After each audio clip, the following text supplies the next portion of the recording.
लेकिन बेटियों से सामाजिक रिश्ता बनता है। एक बेटी पैदा होती है, किसी की बेटी होती है, किसी की बहन होती है, उसकी शादी हो जाती है तो किसी की पत्नी होती है, किसी की भाभी होती है, किसी की चाची होती है। समय आने पर वही बेटी किसी की माँ होती है और समय आता है तो वही बेटी किसी की सास और किसी की दादी होती है।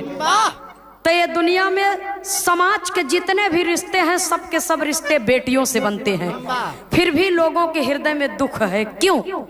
बिरहा में एक लाइन गजल का भाव है, कहना है,